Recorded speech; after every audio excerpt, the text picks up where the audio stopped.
Um, we're learning about the last thing we learned about was that Rabbi Anan said if you sell if you sell a property on Yovel, whether the sale is a valid sale according to Rabbi, you have to then return it, or whether there was no sale at all. And Rabbanan went and said he wasn't sure. The Shmuel made the comment was that in this case, or perhaps another case, the money gets he loses his money, or the money gets returned. So in this case, the money gets returned, and Rabbanan didn't hear about the Baraisa that they brought to prove which way. And they also want to know why he just didn't know from Shmuel's word. Shmuel said there was no sale. He said that just the fact that Shmuel said there's no sale doesn't prove that the money gets returned, because it could be that the person gave it away as a gift, like you marry your sister, you give it away as a gift. So therefore he says no, and you forfeit your money. So we're up to the Gemara here, the two dots. We're learning about if you sell an evet to a goy, sell him overseas, we penalize you. Says the Gemara.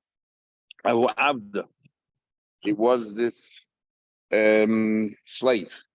The Arak Mechutz La'aretz fled from Chutz La'aretz Eretz Yisrael. He came to Eretz Yisrael.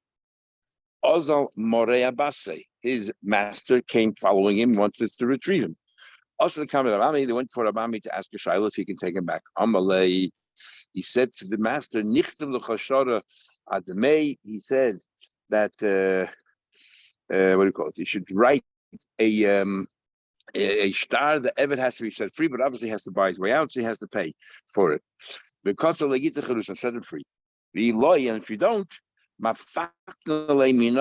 I will take him away from you. Once the Eved fled for Chutz La'aretz at Yisrael, we cannot force the Eved to return to Chutz La'aretz. If you don't follow and heed my advice, then I will forcibly take him away from you based on Rabbi Achi but Rabbi Yeshua. Rabbi Yeshua's son Rabbi Achi, not Rabbi Yeshua himself, who has a different version, but Rabbi Yeshua's son Rabbi Achi. What's the story? The Tanya we learned, it says in the pasuk that La Yeshu ba'artzecha, you should not allow living in your land. These people, the 7 nations, they're going to make you, cause they'll lead you astray. I thought even a guy who doesn't worship idols, so you shouldn't allow them to stay in your land. Therefore, it says the pasuk,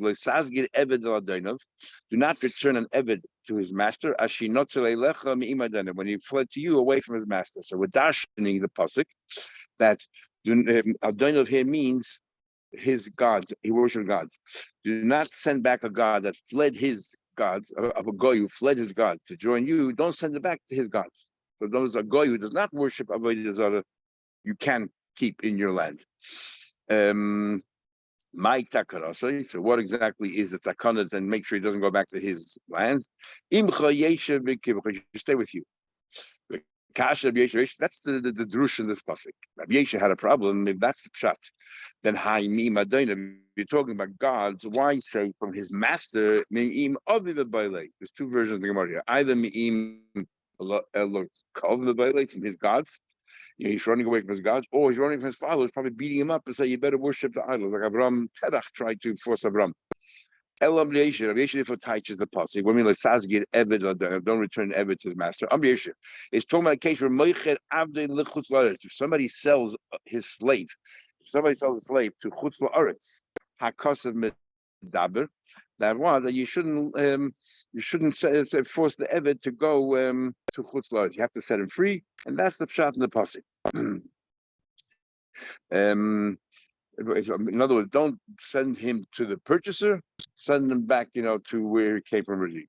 The kashleit of Achib Rabbi Yesha, his son was not happy with his father's drasha. Hi, Asher Yinotzel Eilecha. So why did he say that he's trying to save himself by going to you? Asher Yinotzel Me'imcha Bailey. He's trying to go away. He doesn't want to go to the new owner, the new purchaser. He wants to go back. Elbach Rabbi the other way around. It's not somebody who's sold from Eretz Yisrael to Chutz La'aretz. It's the other way around. The Evet Sheborach Mechutz La'aretz. An Eved who fled from Chutz La'aretz to Eretz Yisrael, and you want to return it back to his master. I don't know. He tried to save himself by coming to you, because he ran away from Chutz La'aretz to Eretz Yisrael. Don't send it back. And that's what the Tosfos is talking about. So therefore, if you don't release this Eved, okay, he has to pay his way out, but I give him a star. But if you don't release him, I'm going to force you based on Achi. Tanya, either in another price. It says Rebbe has another drasha for this pasuk. His drasha has nothing to do with that. His drasha is don't return an eved la'adainav. Rebbe says we're talking about here about a future. I tell the eved I'm buying you, and I'm gonna as soon as I buy you, I'm gonna set you free. That costs him a daber. And then he wants to change his mind. So the says get eved don't go back to an eved. Once you set him free, you set him free. He wrote to him, when I will buy you, you're already now own, you'll be free from now. And this is the concept of Odom Makna Dover Shloi Baloim. He's not an Evid, he's not even your Evid yet. And you're telling him, I'm going to set you free when you become my Evid. And it's effective. You cannot change your mind. So that's what it means.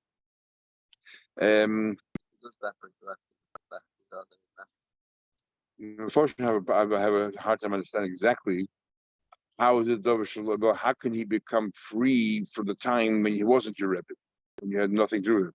You can say, well, as soon as they buy you, I'll set you free then. That makes sense. But to be retrospective from now, what does that mean? It's your possession. It's not mine. And I haven't seen a clear answer. Rav Chizda had an Ebed who fled to Beikusai, so somewhere, some other city. Maybe a lot of Kusim lived there. Shalach Lahu, he sent to them, Hadru Nelly, send me back my Ebed. He said to him, but what do you mean? Let's Ebed done it. So if Ebed flees, you don't send it back. Now both of these cities were in bubbles, so they misunderstood. The din is only limited to someone who flees to Eretz Yisrael, not from one city to another. So he sent it back. It said the policy, if somebody loses an object, you have to return it. They sent them back. Well, see, it said the same thing. The pasuk says, "Don't return it." So that's talking about somebody who fled from Chutz to Yisrael, not from one region of Chutz to another. The way he dashed and says, "Get ever ladinav." Why did he bring them the pasuk of Achi Bayesha? Rebbe has another drush in that pasuk. From the Mashmalu Kroy, because if we take Kusayim are those who believe in Torah Shabbat more than Torah Shabbat Peh, and the Achi's Pshat fits more into the words than Rebbe's Pshat fits into the words. Rebbe was talking about if you're buying an Ebed on condition, you set him free, it doesn't really lie in the words. Abai once lost his donkey. Beikusai in that place. He said to them, Shadruli, send me back my donkey. They said to him, Shalach Simna Salah, send him, which is the right thing to do. He said to them, the Chibur as a white underbelly.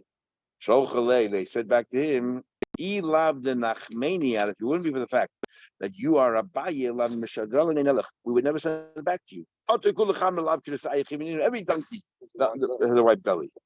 Now, Abai is called Nachmeni. Rashi said before, I told you last time, actually with Aruch Shot. Rashi said before, interesting, there's two opposite shots. Rashi said that Rabbi's father was Nachmeni, Rabbi Nachmeni, and he loved Abai so much that he gave his child, or his foster child, he raised Abai, the name of his father. So he called Abai Nachmeni. The Aruch said exactly the opposite. They call Abai's real name was Achmeni, and that's why they call him Abai, so they should never have to call him by his father's name. What does Abai mean? Abai is, some say Asher Yeruchim B'Chol Yosem, that it's, that this is he's a Yosem, or Abai is the word Abi, my father, you have the same name. The Baal Shem Tov says that in last week's parsha, which says the Im Yivra, which Rabbeinu says that regarding the ground to open up. The Im Yivra, next two words start with you. Hashem, next two words. And the Rosh Tevis Abaya. And Abaya, like one of the Nisan was created before Ben Hashmoshes. It says Im, it says a Vav. So Rosh Hashanah says that Vav means you're bringing a Vav, the letter Vav represents you being mamshech from a higher level to a low level. Abai was bringing, because we say Havayis Abai Rava is the paradigm for learning Torah Shabbat Peh, that he brought down Torah L'mayla to L'mata. Mishnah. We're talking about tikkun. This whole page talking about different takonas we do for the benefit of the world or for individuals. Ain't pointless ashwin. Somebody's kidnapped. You don't pay the ransom. Yes, more than the value.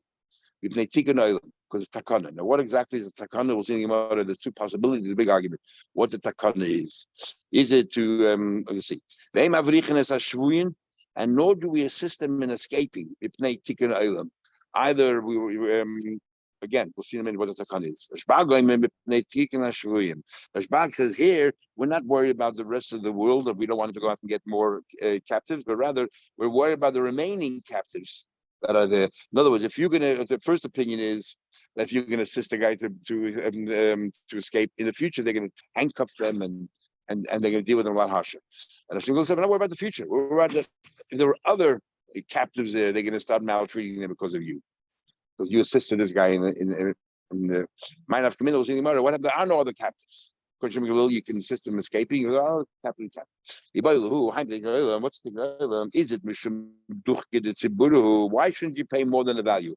Is it because you're throwing this a levy on the community and they can't afford it? You should encourage them to continue taking captives because they earn so much money. Toshma, come here. The Levi Bardaga, Porco, the Barta, he wants to redeem his daughter. The place at Alfei dinners of 13,000 gold coin, which is an absolute fortune. And so we see that the reason must be because of the community can't afford it, but he could, so therefore he paid it. Says the Gemara, I'm going to buy you, man. But who told you that the Chacham? Did he ask anybody to buy to the daughter? He went. He didn't do so. We haven't resolved what the purpose is. Is it because we're scared they'll do it again and again? And no matter who it is, even if your own daughter, you should. So Taisa asks, how come your wife, you can pay 10 times as much? So Taisa says, the famous words, Ish Taiku Gufa. Is there a limit? Is there a cap? Anybody will put a cap on you how much money you should spend for yourself if they took you captive? No. So therefore, and your wife and you are one and the same. So there's no limit either. They brings over there other commands where they took a ransom, a young kid for absolute fortune. So Taisa says they realized this kid will grow to be a great Talmid Chacham. That's the difference. Or at a time when there's war, or English, everything is Hefkerenio, and to take captains anyway, there's no point in having it. They have little, the system, they're taking over. My bad, what's the difference? Only one other, he was only captain there. I would say the one tells an interesting story. People were doing the war, nobody learns from anything because crazy things happen when you're war. So nobody really say, oh, this would happen before. This is good again. I would say that Nachman had daughters. Nachman's wife was a tough lady, and we had many brothers in other places.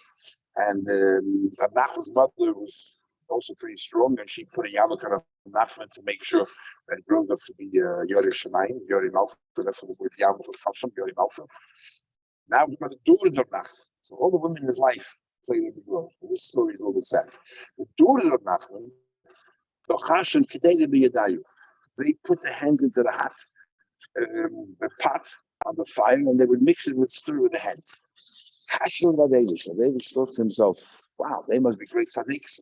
And he had a problem. I found that Kahela says, Shlomo says, amongst all these men, I found one tzaddik, but I didn't find a woman a tzaddik in that level.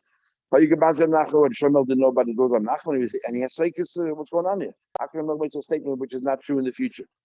Because of that question, he caused that to happen. They were all kidnapped together, taken captive by these groups. He needed an answer. He had tzveikus in Shloim Melech Ruach HaKodesh, and therefore he had tzveikus. Now we'll have to have his answer. So he was sitting in his yes, he was captured together with them. How they moved because of this. What it says. You have a Yosef Ugava, there's a guy standing on Goy, have a Yodim Belishan Sapir. It's amazing. We make such a big deal of Yosef, he knew the language of the birds and others. This guy sat there, he knew to understand the language of the birds. What exactly does that mean? I have no idea. Also, a raven came along, the Carter Lake. A raven came along and started to say something. I'm going to back comment. I've ever said to this guy here, you understand bird language. What's going on here? I'm the Elish Barak, the bird is saying, Elish, run away. You can go free now. I'm an Urba, Shikra, Goliath. Look at Noach. He said that native didn't trust Noach. You can't trust him. They came like by Noach. The dove came. I'm the Michael. What's he saying now? I'm like Elish Barak. He said, oh, a dove. We're compared to a dove. Must be telling the truth, and that's what happened. He said, before I go, they're all staying captives. Let me go have a look at them, see if are they still faithful? true to their faith. And I'll save them if they are. Oh man, no, she called me Lislu, so I don't know how to make it. Any secrets they have, they sit and talk between themselves in the bathroom if you don't know men around. Shamina, so he went inside to go listen. Shamina, he heard the comment was saying, Ade Guvin, we have husbands right here, these captives. In the Hadoi Guvin, we have husbands sitting in the Hadoi. We enjoy our current husbands better than our former husbands. Let's tell to the captives, let's move away from here. Because what's going to happen is Eden will think Pidyash will come and rescue us. So we don't want to be rescued. We love you guys. Calm, when he heard that, he stood up, he fled. So he got the answer to his question. One second. Also, so he took this guy who told him about the bird talk and he saved him. Lizzie Day, so after the Nisa of a nest happened to be across the river and he was spared. The other guy was caught by the captives and he killed him. The guy spoke the language of the birds. When he came back with us and he came, he says, they weren't tzaddikim. When these women came back and he saw them, he realized that they actually used kishuv. These are Nachman's daughters. So all the women's lives are very interesting. There's a Mishnah talking about you shouldn't overpay excessively. You should not buy Sfarim, or Tefillin more than the true value. It's a tikkun ha'olam, again, a tikkun ha'olam, because what? Either because it's too onerous on the community, they don't have the money, or because this will encourage them to continue stealing Sefer Torah. My brother in Hawaii had 2 Sefer Torahs stolen a few years ago. And, the whole world know about it. Hopefully the Goyim have nowhere to sell it. Whoever was stolen, nowhere to sell it and go back. And they stole it, they knew obviously it was value. Omer Abuji Ravashi. Abuji said to Ravashi, yes, said Al-Qaeda May and who they like to see me, you shouldn't pay more than the amount. Habich Data Man, we found the Sefer Torah in the hands of a guy, Loichin, you can buy it from them. And we're not going to say, maybe it was written by somebody that you're not allowed to have Sefer Torah Shmam and Sefer Torah.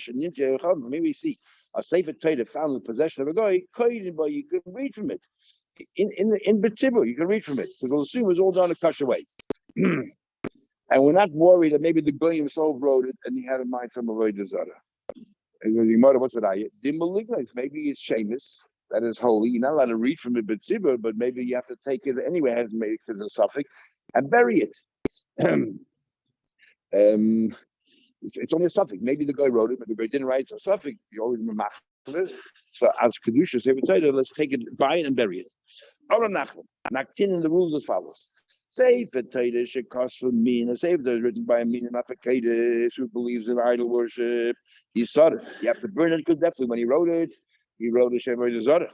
We know that this today in Magna Rama Shulchan Aruch Siman Taf Kuf Pehei. This is just about a different fast day. He says that Friday, Erev Parshas Chukas. We don't go by the day of the month. It's Friday, Erev Parshas, which we about yesterday. You have to fast because on this day, Rabbeinu Yechiel, one of the Balateisim, had a student called Dunan, and this student was asking all kinds of questions. Eventually, Rabbi Yechiel put him in Chedim.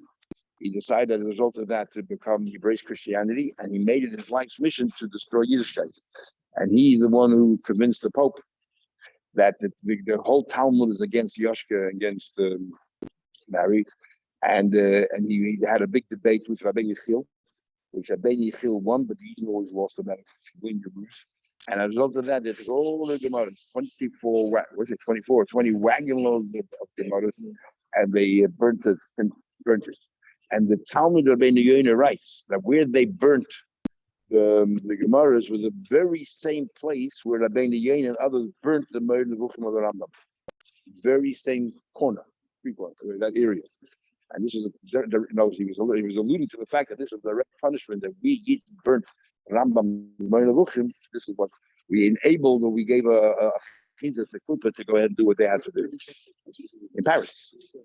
Paris. 1242. That's today. And why L'chayah do we do by the day of the week rather than the day of the month? Because it says Zois Chukas HaTorah, and the Targum also says Dog Zeirasa Daraisa. This is the Gzeira of the because of the Torah, and therefore because of El Parshas Chukas we passing.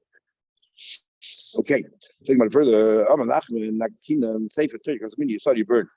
Kosvu, if a mean wrote it, you burn it. Kosvu, the guy wrote it, you gun it. You don't know if you wrote it for Avodah Zarah or not.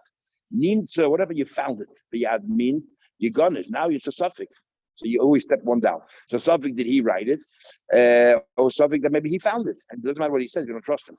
Nimtza b'yad ha'chavim, if he found hand of a guy, Amrila, some say you gun it, so you have to hide it as well, because we don't know whether he wrote it or not. But Amrila, and others say, it's a sex fake.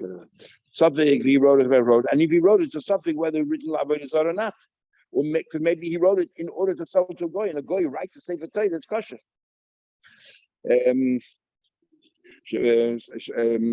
Amila koydim by Sefer Torah should cost for either gechavim kana chadawa. Goy wrote Sefer Torah. One place says you should burn it. Have three braces. One place says that you gotta hide it. And the Tanya goy, but you actually can read it. So goy wrote it. What's going on here? Like kasha. How can you free such disparate opinions? Part of the time that you saw them should burn it. Rabbi Lezi Domas Tam Machshavas Either Gechama Vegechama. A guy didn't have any you have to ask you to burn it. All the time you got is the opinion that says you hide it, high Tanu, this is the following time of the Tanya. But the Rava mit Pashruna, that the Huna, the son of Rava from Pashruna, into from high Tanu. It shouldn't be a Braisa. Sefer Torah, because this is a bubble. Sefer Torah, Tefillin Mezuzah, Shekosam. Sefer Torah, Tefillin Mezuzah, is written by a min or a Mossad, somebody who gives over money. Oive Kachavim, a goy, Eved, a slave, Isha, a cotton, a woman or a cotton, or a kusi, because they're not really common, not real convert. Get it right, saying it could be Yisrael Mumer, and Yisrael Mumer, Psulin Apostle. They write Tefillin as Apostle, Shnemer, Kshartim, B'chsaftim. Koshi Yeshna Big Shir, whoever has the mitzvah of putting on tefillin, Yeshna Big Siva can write it. Koshi ain't the Big Shir, ain't the Big Siva. Okay, big machlek is about mumah. A mumah is what? Dafka mumah lahachis. A mumah lachalot kula. What about a person who doesn't put on tefillin himself? He's not a mumah lahachis. He's just lazy. Mumah lechad, and within that is a mumah lahachis of echad, a mumah tiyavan. Let's say mumah tiyavan. Can he write tefillin? Somebody who probably doesn't put on tefillin. Can he write tefillin? Taisus here, the famous machlek is and Taisus here. Do we extrapolate from here that not only you can, we'll say a woman can't write tefillin, but any mitzvah that they're not doing, for example, tzitzis, they cannot make tzitzis either, because it says the same thing. Because the Yeshua Kshir Ksiva, so it's not limited just to the mitzvah of chsafta writing. It's zuzah tefillin and sefer Torah, but rather any mitzvah that they're exempt from, where it involves a ma'aseh, they are potter. Rabbeinu Tam says that, and the Ri argues says no, it's only limited to Sfardim. Further, there's a whole discussion. Someone who doesn't have a left hand, can he write the Sefer Torah or not? Because the Poili can't read from. But Puma de Koivle, we can rush another morning and run. Puma de Koivle, let's see him on a test, which means it's not his fault. He really wants to be chayv, he just can't do it. So no, and the morning run there holds that he could write film because it's because Betzim is chayv, because he can't. So the famous theory between that and the laws by Psamim, somebody can't smell, doesn't make making Avdallah doesn't make the bracha of Psamim, someone else should. Or it should be the same thing. Or maybe a bracha is, others say no, it's not a theory, but maybe a bracha is different. In fact is he can't smell. How can he say Baruch Atah Hashem when he can't smell? Maybe that's different than writing film. Louder. When I was a kid, so before Bar Mitzvah, we were learning in school halachas of tefillin, and Shom Gutnik was teaching us. So he was talking to us. What happens if someone's missing a left hand? So put on the right hand. They get someone to help them with it. What happens if they're missing both arms? So someone has to put for them tefillin shel reish. Then he asked us a question: what happens if they're missing a head? Then what do? And there was boys in the class who were sitting and thinking and making a bill for what happens. That's right. That is fault. All the time you're crazy, boy. The third advice that says you do read it every time. The high town, the following town. You learn leichitz for me. A lot of advice for go wherever they are. As long as they're written correctly, we're going to assume the guy wrote it correctly. After the story of the guy, he was writing Sfarim. We allowed them to buy from the guy. Imagine a guy writing Sfarim. But Rashbag Ibud lishmon boy, see from the boy. You understand Shpag's opinion. Shpag allowed to say my guy. But there's one thing writing it correctly. Another thing is and not Tavay Dezodeh. But what about writing the Lishma? Ma'adach Hashem will hold that the klafim have to be done lishma, have to be tanned lishma. The writing surely. The time we learned tzipazov. If you took tefillin and you painted it gold, they should tell or behema tmeya, or you covered it with the hide of a not kosher animal. Psulas or behema tayrik shadis. Ava bishla even they didn't do lishma. Hashem will I feel or behema tayrik psulas possible achi yav lishma. You have to tan it lishma. Amar Rabbi Shmuel says. We're talking here about when we say goy, we mean a goy who became a goy again, went back to his old way. So on the contrary, koshkin I really mean. If a guy became a Yid and then became a guy, he's the worst kind. That means he's deliberately he left Yiddish guy to go back to his old faith. Not because he wanted to be scared, it'd kill his family, it'd kill him. So he did out of fear, but definitely he knows it didn't and he can deal with Sheshamai. So what we learned? Malin the main, even though we said you shouldn't pay excessively more, but a little bit more you could. Add kedei traffic, the amount of a traffic. My traffic, I'm going to say Easter, which is like a half of an eighth of a Selah Medina, a Selah Medina, which is an eighth of a Selah Tzuri, which is like a half a dinner. According to Rashi, we're talking about here tefillin, mezuzahs, and sefer Torah. It says no way in the world we're doing by sefer Torah because sefer Torah says so much more expensive than tefillin. How can it be the same fixed amount? A couple of dollars. It should be a percentage rather than a fixed amount. So it means only mezuzahs and tefillin. But even then, obviously in Tais's days, tefillin didn't cost much more than mezuzahs. Today it costs, substantially more. There was this woman. Sorry. Yeah, but let's say $1. If you give $1 for mezuzah, which costs let's say $50, okay, $1 something. Tefillin is let's say $5 in good old days, $500. But after say Torah, which might have been $25,000, give him $1. That's not incentive to go do anything more. There was this woman wanted. I say, hey, Chayas and tefillin to come in to buy. She brought this whole packet tefillin for Abaya. Amalei, so Abaya, and she wanted to buy it. Amalei, Yaveli, but you give it to me. Reish, betamri, each head of tefillin. You give me for a date. She knows for nothing. Imal Yazir, she got so angry. Shakla, she took the bag of tefillin, a whole bunch of tefillin there. Obviously, it was stone. Shadatina, she tossed it into the river. Amar Abai said to himself, maybe I didn't do the right thing. Maybe I insulted her. Even though it wasn't hers, I shouldn't have dismissed her like that. I should maybe offer a bit more. He didn't offer the value, he offered way below the value. Mishnah. If somebody just divorces his wife because there's all kinds of ill rumors about her behavior, should not return her, should not take her back. Another, once you divorce her, you cannot take her back. She made the darim, and we learned before that the darim that affect him, or the darim that affects her personally, he can annul, but he couldn't stand it. She constantly made the darim. She got angry. Once he divorced, he can't take her back. Why not? Either two opinions in the Gemara. Either because he can then always say, "Oh, if it turned out to be that she was mataned, it turned out to be that the rumors were false. Like, if I would have known, I never would have divorced her." So then, if she remarried and there'll be children, there'll be mamzedim and so on and so forth. Rashi tells us whether it actually will be mamzedim, whether actually the get is possible, or at least people will say it's possible. It's just more about moitzi laz, and moitzi laz is very important. And or the reason is, the very fact that these rumors are abounding means that there's some truth to it, and we don't want women to behave this way. Rabbi Yehuda says, any neder which you made in public, which cannot be annulled according to some opinions we had before the Gemara already,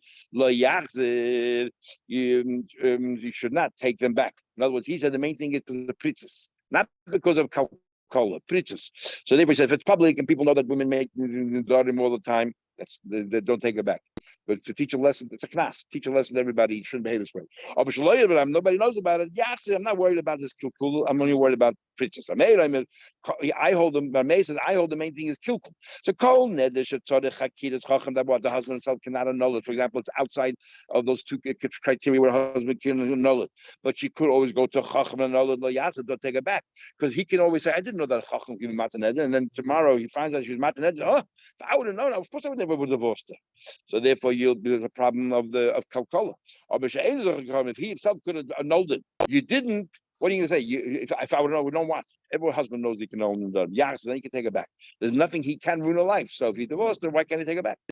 Abu Lazar says, I hold, he says, that in both cases, whether a chacham, whether the husband, the main problem is the husband. The husband can say, I didn't know that I have the right. And the chacham, we're not worried about it at all. But once we say that, if the husband himself, the husband can know, if he divorced her, he cannot take it back, so he shouldn't start spreading rumors. We're going to ask her all of them. I'm going to guy said his wife, I'm going to ask her all the fruits of the world. If I don't divorce you, he divorced her. In this case, he was allowed to take her back. What exactly is this mission referring to? We'll see in the more next few days. According to this first version, Rabbi Yosef said, provided when he gave her the get, he had to say, he had to spell out, like a condition. He had to say, I'm divorcing you because there's terrible rumors abounding about you. Or I'm divorcing you because you made the daughter. That's the only time that he has the opportunity to go along with the calculator and say, oh, if I would have known that this net is not really a neder or that these rumors are false, I'd never divorce you. When can he say that? Only if he stipulated, but he didn't say it in the form of a tonight. According to the matter, he did, but but he had to spell it out. If he didn't spell it out, and then later on he said, oh, if I would have known that these rumors were false, I wouldn't. We don't care. Too bad. You gave her open-ended get, and too bad. Or Mishum Neder Nitzach, he has to spell it out. Because he holds time in mind. What's the reason we're worried about that he could ruin her life? So only if he said that at the time, he can then later on say, oh, if I would have known. Otherwise, he cannot be mekalkel at all. That's one version. It's not conditional, but better, he says, have a yadas. The main reason is because of knas of her behavior. And therefore, because the main reason is because of knas of behavior, then ideally you should tell her why, so she should know that her behavior is not acceptable, and other women should know as well. But if you didn't say, the get is still a valid get, and you cannot take it back as a punishment. I'm not tzaddik sheyemel. You should say, have a yadas. You should spell out why you're doing this. But he holds time in my what's the whole reason? It's only a penalty that they should misbehave. You have to say hachi. Tanya, we learned the Braisa Kalish the Kama. The Tanya Lish about we learned a Braisa supporting Braisa for each opinion. Tanya Kalish the Kama, that the reason is because you might go later and say, I don't know. Why shouldn't you ever take it back? I married somebody else. But coming out all the rumors with Baba Mises, the Yemen, and you would say, had I known, I feel my nice in May a month, give me 100 money. I've never divorced her. To get bottled, to get me bottled, we tell him, have a day. We notify him from the beginning. You should know, if you're going to divorce your wife, on these grounds, you can never take it back. So think it through. Think it through. How could they get the bottle once he's given it to her? It's like a tonight. It's like a tonight in the get. That's why you had to say it. No, that's why every time you would. That's why you had to say it. If he wouldn't have said it, you're right. You couldn't have known. That's why you had to say it. And as Rashi said, why can't he say that's what he gave it for? Because since he knows he cannot take her back. You should have divorced her. Do your homework. Is that the fact you divorced her, you don't love her anymore. So what happened now? You change your mind. Too bad. That's one Braisa. Another Braisa is Tanya Klishabasa. Another Braisa is that's a penalty for misbehavior. Why do we say you can't take it back? We don't want to behave this way. We tell them from outset. We tell them, we want you to spell out. She should know what the issue is. Yadas, you should know. That's why I'm divorcing him. Okay, we'll continue tomorrow night in the show. Shabbos.